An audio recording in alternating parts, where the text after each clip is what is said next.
Hello friends, welcome back to our channel. இன்றைக்கி நம்ம எங்கே வந்திருக்கோன்னா பெங்களூரில் ஒரு பரபரப்பான இடத்துக்கு தான் வந்திருக்கோம். ஆமாங்க, கேஆர் மார்க்கெட் தான் வந்திருக்கோம். இன்றைக்கி இது ஃபுல்லாக சுற்றி பார்க்க போகிறோம். இந்த வீடியோவை கடைசி வரைக்கும் பாருங்கள். உங்களுக்கு பிடிச்சிருந்தா சப்ஸ்கிரைப் பண்ணுங்கள், லைக் பண்ணுங்கள், அப்படியே மறக்காமல் உங்கள் ஃப்ரெண்ட்ஸுகளுக்கும் ஷேர் பண்ணுங்கள். வாங்க உள்ளே போய் பார்க்கலாம் எப்படி இருக்குது. இந்த மார்க்கெட் பார்த்திங்கன்னா பெங்களூரில் கலாசிபாளையம் அப்படிங்கிற இடத்துல அமைஞ்சிருக்குது. இந்த இடத்துக்கு இன்னொரு சிறப்பும் இருக்குது. என்னென்னு பார்த்தீங்கன்னா, ஆங்கில மைசூர் போர் இந்த இடத்துல தான் நடந்திருக்குது. 1928 தான் இந்த மார்க்கெட்டை இங்கே அமைச்சிருக்காங்க. இந்த மார்க்கெட்டுக்கு பேர் கேஆர் மார்க்கெட். இது ஏன் அப்படி வந்துச்சுன்னா, அப்போது மைசூர் ஆண்ட மன்னர் கிருஷ்ணராஜேந்திர உடையார் அவரோட பேரை தான் இந்த மார்க்கெட்டுக்கு வச்சுருக்காங்க.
இங்கே இருக்கிற பூ மார்க்கெட் பார்த்திங்கன்னா ஏசியாவிலேயே பெரிய பூ மார்க்கெட் அப்படின்னு சொல்கிறாங்க.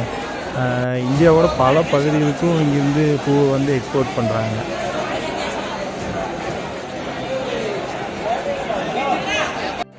இந்த மார்க்கெட்டுக்குள்ளே பார்த்திங்கன்னா அதிகப்படியாக தமிழர் இருக்காங்க. இங்கே கடை வச்சுருக்கிறதும் இங்கே வேலை செய்கிறதும் யார் பார்த்தாலும் தமிழர்களாக தான் இருக்காங்க. ஏதோ நம்ம ஒரு தமிழ்நாட்டுக்குள்ளே ஒரு மார்க்கெட்டுக்குள்ளே போன ஒரு எஃபெக்ட் தான் இருந்துச்சு இந்த மார்க்கெட்டுக்குள்ளே போகும்போது.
மார்க்கெட் பார்த்திங்கன்னா பெரிய மார்க்கெட். இங்கே கிடைக்காத பொருளெல்லாம் எதுவுமே கிடையாது, எல்லாமே அவைலபிள் இங்கே.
கேஆர் மார்க்கெட்டில் இந்த அவென்யூ ரோடு ரொம்ப ஒரு முக்கியமான இடம்.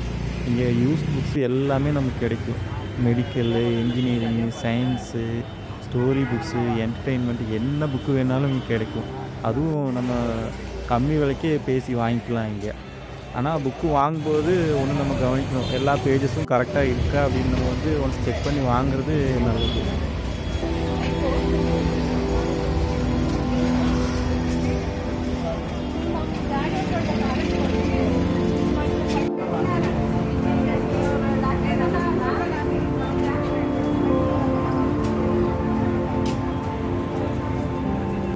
இந்த தெரு ஃபுல்லாக பார்த்தீங்கன்னா வெறும் புக் ஸ்டோர்ஸ் மட்டும்தான் இருக்குது. அதுவே ஏகப்பட்டது இருக்குது.